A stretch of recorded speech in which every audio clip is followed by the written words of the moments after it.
안녕하세요. 생방송뷰 김예솔입니다. 안녕하십니까. 임지웅입니다.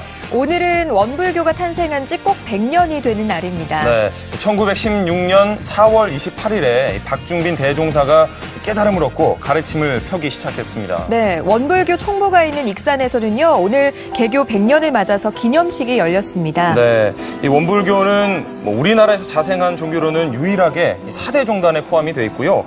또 세계 30여 개국에서 가르침을 전하고 있습니다. 네, 원불교는 자신의 마음을 갈고 닦는 종교라고 하는데요.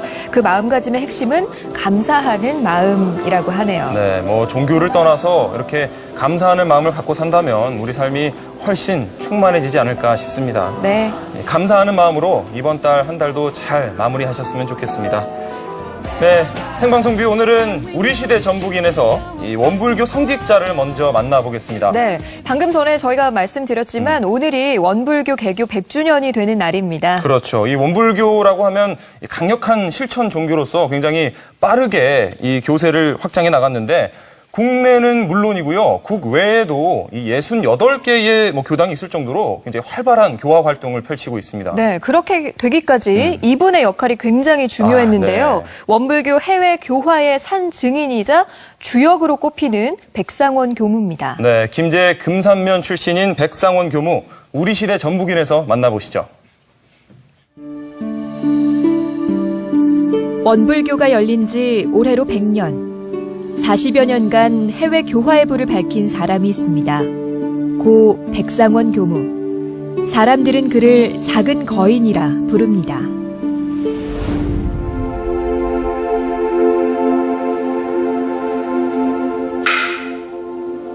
백상원 교무의 4번째 제사가 열리던 날, 그의 명복을 기리는 사람들의 염원의 목소리가 동그랗게 울려 퍼집니다. 초타원 백상원 교무는 지난 3월 13일 미국에서 열반에 들었습니다. 그녀의 나이 75이었습니다.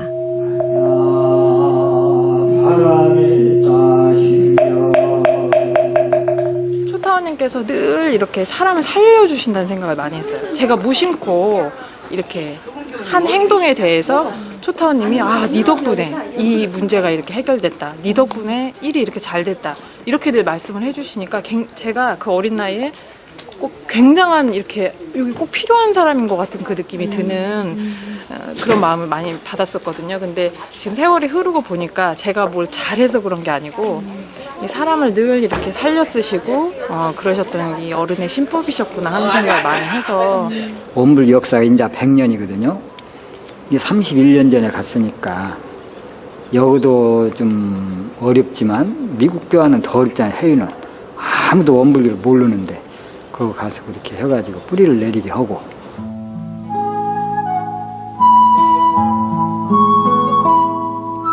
종교의 성지 김제 금산면에서 태어난 백상원 교무는 친언니 덕분에 원불교와 인연을 맺게 됐습니다. 저는 고등학교 2학년 때까지 교회에 아주 열심히 다닌 사람이에요. 저희 큰언니가 원불교 수행, 저희 큰언니도 종사에 있거든요. 제가 종사에. 그런데 이분이 자기가 공부를 해보니까 한 여자가 그마저면 그 한 가정에 내서 하는 것은 아무 의미가 없는 거예요. 자기 삶에 대해서. 그러니까 동생이라도 갖다가 집어넣어야겠다. 딱 아주 생각하는 마음이었죠. 백상원 교무는 두려움 반 설렘 반으로 원불교에 발을 내딛었습니다. 1960년 4월의 일이었습니다. 문을 빼빼면 유리창문을 열어보니까 본 일원성을 그려놓고 막 열변을 토하는 우리 한산 법사님이 거기서 강의를 하고 계시더라고요. 그래서 저는 일원성이라는 것을 그때 본 거예요, 제가요. 우연처럼 시작된 운명. 그녀는 성직자의 길을 걷기로 결심합니다. 네, 그래가지고 이제 하는데, 총무보유가 이제 우리가 총무부장님이 정남이었거든요. 아주 대쪽 같아요. 근데 매 3일 동안은 조실 앞에 풀만 뽑으라는 거예요. 뭐야, 노동착지야, 뭐야. 하여튼, 그러고 있는데, 이 언니들은 저쪽에 앉아서 마음에 풀 한 포기를 뽑으면은 저거지 아니지 실제 풀을 보면 마음에 잡초를 뽑아내고 막 그런 얘기야. 무슨 마음에가 잡초가 있어. 이제 혼자 빈정거리는 거 저기 두런두런 하면서. 백상원 교무는 1973년 미국 땅을 밟았습니다. 원불교 최초 종교인 비자를 받고 해외 교화에 뛰어들기 시작한 겁니다. 우리 대종선이 교법이 우리 한국 내에서 허라는 거 아니다. 이제 저 세계에 거치려면 미국부터 가야 된다. 저는 일생 동안 어른들이 가라고 하는 데를 한 번도 어겨본 일이 없어요. 시키는 대로 뭐 죽으면 죽고 살면 살고 하는 심정이었죠. 그래서 당장 먹고 살기조차 힘들었던 미국 생활. 백상원 교무는 굳은 일을 마다하지 않고 생활을 꾸려나갔습니다. 그분이 하루는 그러셔요, 저한테. 내가 미국에 와서 직장을 갖다 몇 군데 잡아보니까 25개를 잡았더래요. 이제 그렇게 삶을 사는 가운데에도 원불교 이게 정신을 이렇게 미국 사회에 이렇게 전파할까. 물질 문명이 바뀌어도 결코 바뀌지 않아야 할 올바른 정신. 원불교 정신은 서양인들에게 더욱 간절히 다가갔습니다. 지금 서양이 어떤 방향으로 가냐면은 하나 참 정신 세계 쪽으로 좀 나가는데 그 속에서도 마음의 치유, 응? 이 마음을 통해서 우리가 다 치유를 한다면은 그야말로 이 세계 인류가 그것도 좀 그를 통해서 우리가 좀 낙원 공동체를 이뤄나가지 않겠나 그것을 뚜렷이 알고 있습니다. 백상원 교무의 교화는 미국에 이어 동토의 땅 러시아 모스크바로 향했습니다. 그곳 교민들에게 원불교는 고국의 향수를 느끼게 해주는 어머니 같은 존재였죠. 그때가 1992년도에 갔습니다. 1992년도는 그 구소련이 와해가 되기 직전이었거든요. 소련 동포들은 미국 동포하고 개념이 다릅니다. 어느 날 갑자기 그 국경이 분리가 되면서 물리적으로 막혀서 못 나온 사람들이에요. 그래서 그분들 가슴 속에는 항상 고국에 대한 그리움. 아마 우리가 지금보다 훨씬 그 끈끈한 정이 흘렀던 당시를 생각해 보면 그분들이 고국을 그리워하고 부모 형제를 그리워하는 마음이 짐작이 가리라고 생각을 해요. 백상원 교무는 민속 큰 잔치를 열고 고국의 전통 문화를 체험하고 느낄 수 있는 자리를 만들었습니다.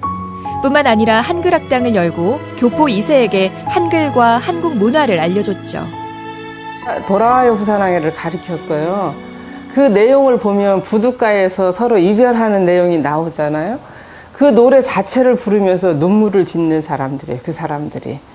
그게 그 고국에 대한 진한 그리움, 그리고 고국에서 하고 있는 문화에 대한 그리움. 그러니까 관혼상제라든지 이런 것들을 그분들은 지키려고 노력을 하고 있었거든요. 그 마음에 응답을 해야겠다. 이렇게 생각을 하시고. 백상원 교무는 한 줄의 교리를 가르치는 일보다 한 방울의 눈물을 닦아주는 일이 종교인의 사명이자 본분이라 믿었습니다.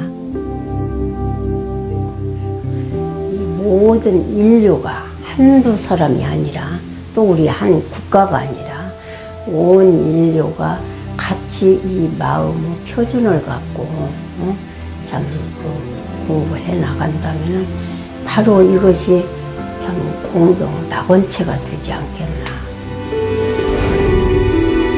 40여 년간을 해외 교화에 투신한 백상원 교무. 그녀의 삶은 후세들에게 꺼지지 않는 빛으로 밝게 빛나고 있습니다. 저는 후회를 해본 적이 없습니다. 그리고 물러난 적이 없어요. 성격적으로는. 그렇기 때문에 그런 일을 해도 항시 내가 이거라도 있은 게 밥이라도 먹고 살지 않냐. 항시 그런 마음을 가지고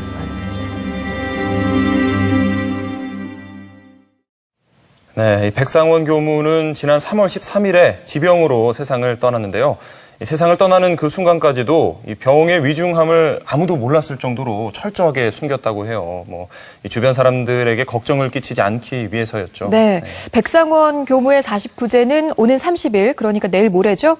원불교 총부에서 열립니다. 원불교 개교 100주년을 맞아서 되돌아본 백상원 교무의 삶. 우리 지역에 이렇게 훌륭한 종교인이 있었다는 사실에 다시 한번 자부심을 느끼게 되네요.